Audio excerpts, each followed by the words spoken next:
Sa pangalan ng Diyos, Ama, Anak at Espiritu Santo. Panginoon kong si Kristo, Diyos na totoo at ang totoo. Gumawa at umagod sa akin. Iniksisiyang akong matibay na sa Panginoon ko. Ang ilang pagkakasala ko sa kung akong Diyos ko, Panginoon ko kami. Hindi ko nagiginalan sa lahat. Hindi ka ako matibay na di na muling magkakasala sa iyo. Tama ba? I-start ko. Hindi ka rin ako mga bisan sa Start ko siya. Kabuuan yan. Umasa akong patatawarin mo. Alaala sa mga lokasyon, pagkatapay sa Diyos. Sa kapangyarihan ng Banal Santisima at Trinidad, at ng Diyos, Espiritu Santo, mahalangin ko, hinihiling ko, tinamamanig ko sa inyong banal na harapan. Na pag-indapatin niyo po kami, ipalawag ninyo ang inyong banal na Espiritu sa amin, at sa pamamagitan po ni Marita, ipanawag niyo po sa kanya na makausap niya ang kanyang ang mga tao na nagiging hadlang sa kanilang buhay. Sino man po sila, nasaan man po sila. Kayo po ang Banal na Espiritu Santo, sabihin niyo po ang mga banal na anghel upang sa amin ay sumama. In nomine Patri, Filii, Spiritus Sancti. In nomine Patri, Filii, Spiritus Sancti. In nomine Patri,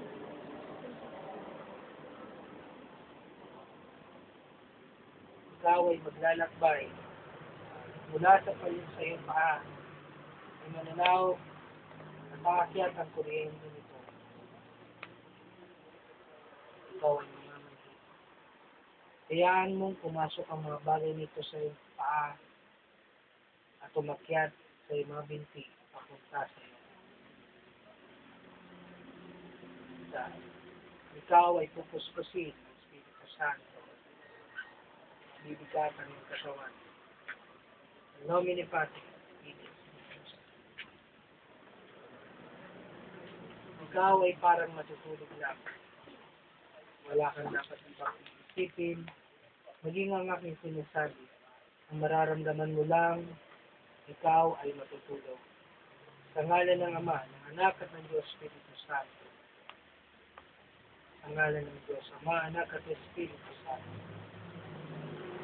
Sa ngalan ng Diyos, Ama, Anak at Espiritu Santo.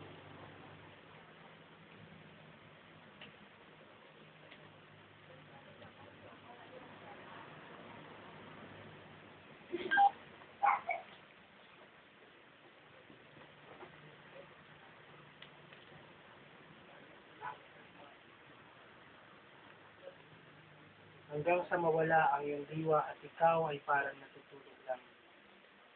Hanggang sa mawala ang iyong diwa at ikaw ay parang natutulog lang.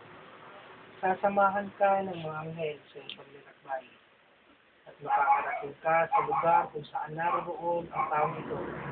Sino man siya, alin man siya, anuman ang kalagayan ng kanyang espiritu at kaluluwa. Ikaw ay paparoon at mag-uusap kayo sa pangalan ng Diyos, Ama, Anak at ng Diyos, Espiritu Santo.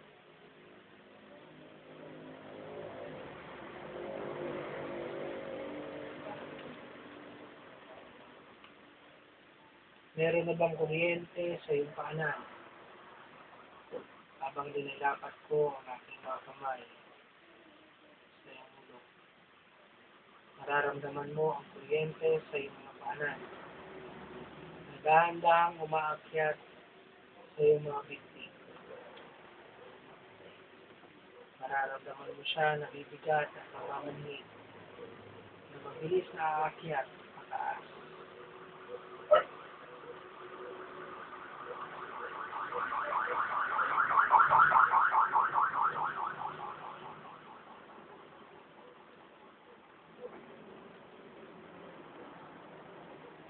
Bilang ko ng tatlo, igalaw mo ang mga daliri mo sa kaliwa. Bilang ko ng tatlo, igalaw mo ang mga daliri mo sa kaliwa. Na ibig sabihin, meron ng kuryente sa paanan mo na umaakyat pa isaas sa iyong mga binti.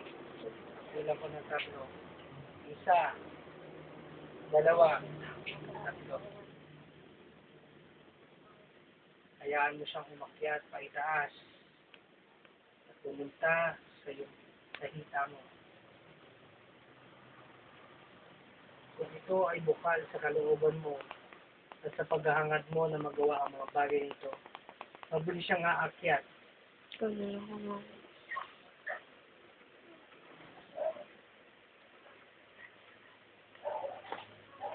Mabilis siyang aakyat sa iyong isa at pupunta sa iyong tiyan.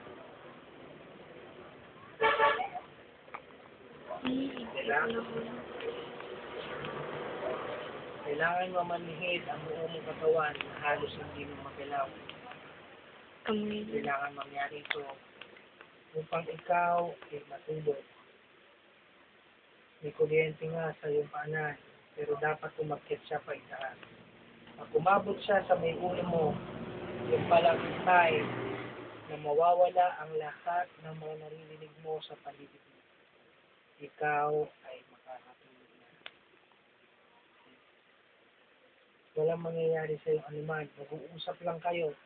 Pag nalaman natin kung anong dahilan, kung pera ba to, kayamanan, o inggit, sa anumang bagay, at patawarin kayo, o patawarin ko sino man, anuman ang naging dahilan, mag-uusap lang kayo. Mangyayari lang to kapag nakalipas o nakaalis.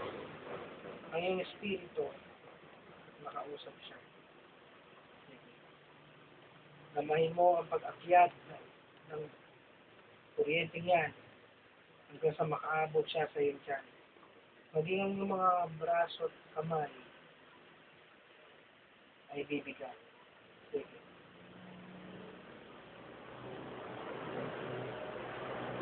Wala kang pakialam sa ibang bagay na nasa paligid mo.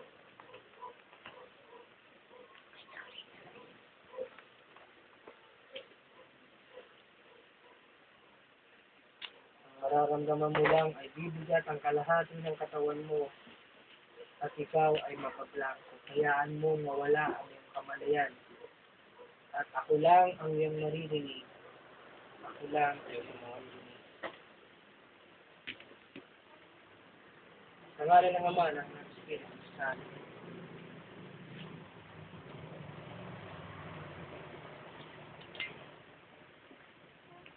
Sa pagitan ng mata mo, habang ginagawa natin ang bagay nito, makakaaninag ka ng isang puting liwanag.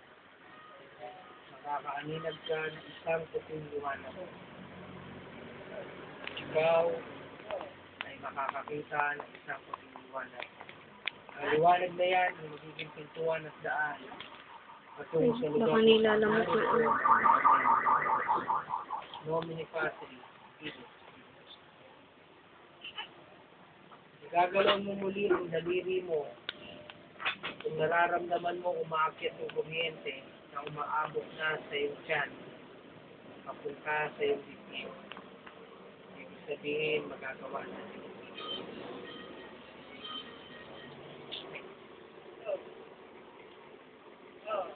Nomini Patri, Filii, Spiritus Sancto. Hindi ako ng tatlo. Galaw mo ang daliri mo. Umabot na siya sa iyong tiyan, papunta sa dibdib mo. Pagbilang ko ng tatlo. Isa. Dalawa. Kailangan umakyat siya hanggang sa ulo mo. Gawin natin ito. Sa paghahangad mo, kailangan mablangko ka kahit anong ingay. Wala kang pakialam. Lalakasan natin yung kuryente at aakyat siya paitaas sa ulo mo. Konting na lang. Ikaw ay matutulog. Ang ngalan ng Ama ng Espiritu Santo. Ang ngalan ng Ama ng Anak at ng Diyos sa Espiritu Santo. Tumanawag po kayo sa kanyang kutunan. Kasama nyo ang kanyang Espiritu. Katuwang kasama ng mga anghel. Daling siya kung saan naroon ang tao yun. Sino man siya, ano man siya. Sa ngalan ng Ama ng Espiritu Santo. Laban. Ayaw mo lang. Ganyan lang. Ayaw mo lang maglaro. Laban. Laban.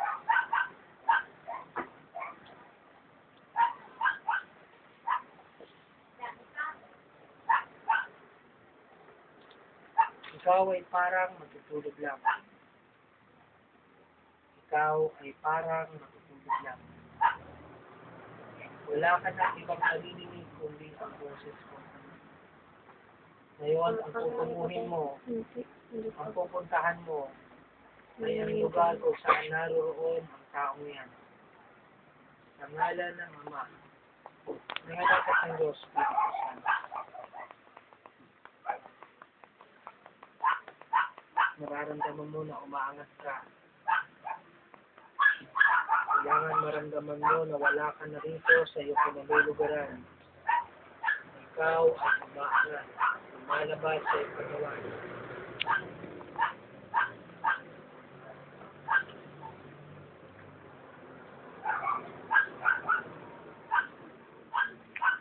Ikaw ay umaangat, lumalabas sa iyong katawan.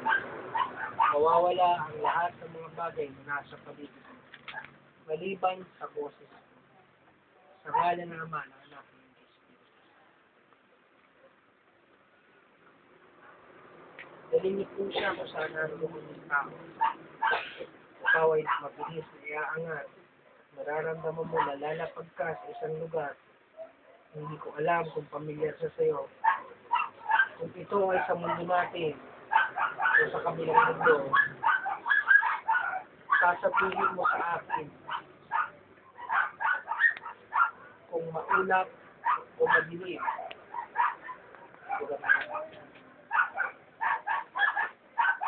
Kung may liwanag, langit.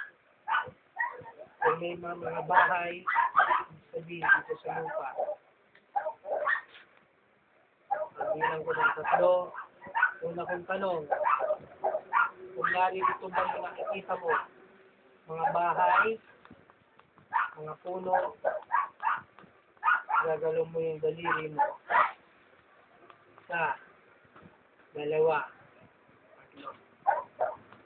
Ikalawang tanong, kung maliwanag ba, naririyan ka ba kasama yung taong yan? Kung may mga ulap, ibig sabihin, nasa langit. Pagbilang ko ng 3, gagalaw mo yung daliri mo. 1, 2, 3. Ang ikatlong tanong, isang lugar na madilim, nakakatakot, doon mo siya makikita. At kung iisa ang bagay na nakikita natin, ikaw ay nasa pagitan ng langit at ng lupa. Ang tawag dyan ay limbo. Nadiyan dinadala ang mga kaluluwa ng mga tao gumagawa ng higit na kaparusahan. Ang bilang ko ng 3.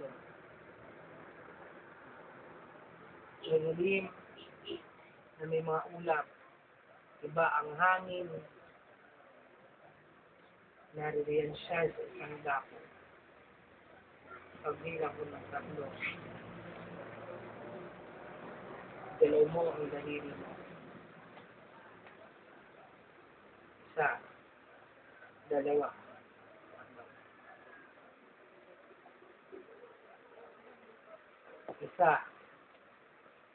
1, 2. Lumapit ka sa kanya. Kung malayo siya sa'yo, hinihiling ko na dalhin ka ng mga kirubin, mga anghel. At tunguhin siya at lapitan ang anino ba o larawan ng isang tao ay nakikita mo na. Igalaw mo ang daliri mo. 1, 2, 3. Tingin mo ang iyong mata sa paligid mo. Kung meron kang nakikitang tao, at ito ay isang lalaki, igalaw mo ang daliri mo kung lalaki na parang figura ng isang lalaki ang nakikita mo ang bilang ko ng 1, 2. Ikaw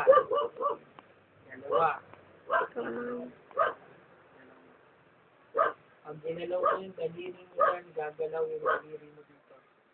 Isa, dalawa, tatlo.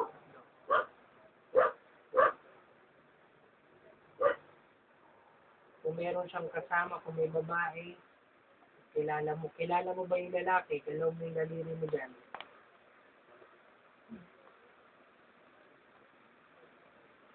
Kung yung taong nakikita mo, ay yung pinag-uusapan natin kanina, igalaw mo ng malakas ang daliri mo. Isa, dalawa, tatlo. Galaw mo ng malakas. Kung siya. Kung hindi siya yung taong nakikita mo ngayon, igalaw mo yung daliri mo. Galaw mo. Sige.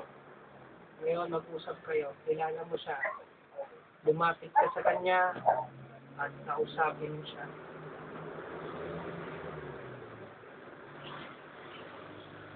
Sino siya? Kamag-anak nyo? Sino siya na nagbitaw ng salita? Ano ang naging dahilan? Mag-uusap kayo sa isip. Mag-uusap kayo sa isip.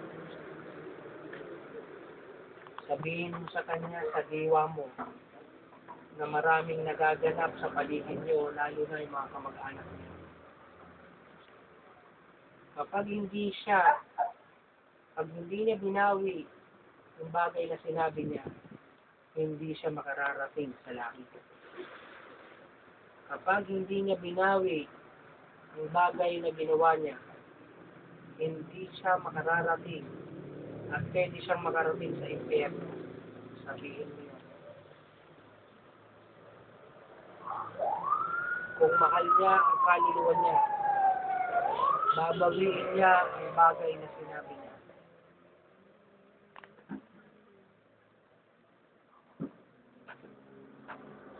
Ano ang pangalan mo? Ano ang pangalan mo? Ano ang pangalan mo? Bakit mo pinaparusahan? O sinumpa mo ba sila? Sino ka? Ba't ka umuungod? Sino ka? Sino ka? Magpakilala ka sa amin. Hindi ka makararating ng langit. Sa ginawa mong yan, masigit na kaparusahan ang naghahantay sa iyo. Babawiin mo yan o paparusahan ka. Babawiin mo ba yan o paparusahan ka ngayon pagkatapos natin mag-usap. Ibubulid siya pa ibaba at papunta ng impyerno. Kapag hindi niya ginawa yan, dadalhin siya mismo ng mga anghel na kasama mo at dadalhin siya pa ilalim kasama ang mga demonyo. Igalaw mo ang daliri mo, Marita. Kung binawi niya ang salitang sinabi niya. Pagbilang mo ng 3. Mag-uusap kayo. Ikaw ba'y nasa katawan ni Marita ngayon? Ikaw yung nasa katawan ni Marita. Pakilala ka. Pakilala ka. Pakilala ka.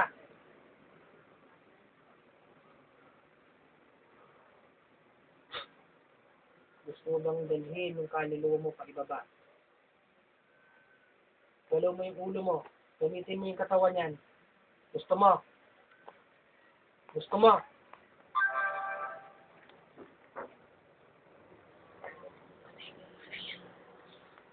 Sabihin mo kay Marita, alisin mo yung sinabi mong sumpa. Kung hindi, ibubulit ka pa ibaba. Babaliin mo si Marita at siya ang dapat kong makausap. Marita,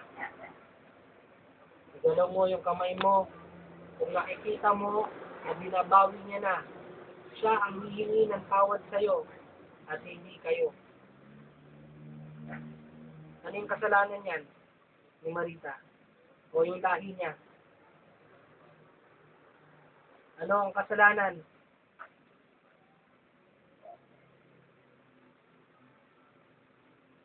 Marita, kung ikaw yung nandyan, igalaw mo yung daliri mo kung bilang ko ng 3. 1, 2, 3. Marita, igalaw mo yung daliri mo dyan kung ikaw na yung nakausap ko ngayon. 1, 2, 3. Humingi na ba siya ng tawad sa'yo? Galaw mo. So, kilala mo siya. Alam mo na yung dahilan kung bakit. Sinasabi niya sa'yo ngayon.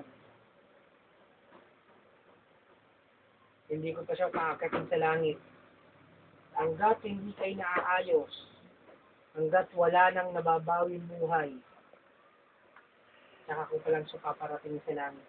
Muli kitang patutulugin para kasamahan siya ng mga anghel daling sa taas. Kahit na sinabi niya na at binawi niya yan, gusto ko pa rin makasigurado. Ngayon, babalik na kita. Marita, babalik na kita dito pagbilang ko ng 3. In nomine Patri, Filii, Spiritus Sancti. In nomine Patri, Filii, Spiritus Sancti. In nomine Patri, hindi po kayo bumalik dito kasama ng mga anghel at mga banal. Sa ngalan ng Ama ng Espiritu Santo ng mga lamin ko, 10 ng mga arkanghel. Ikaw, Marita, ay bumalik sa iyong katawan. Bilang ko ng 3, dahan-dahang gagaan ang katawan mo, babalik ang normal na iyong diwa at pag-iisip. 1, babalik ka. Hanggang mo 2. Bilang ko ng 3, mumulat ka ng mata mo. 3.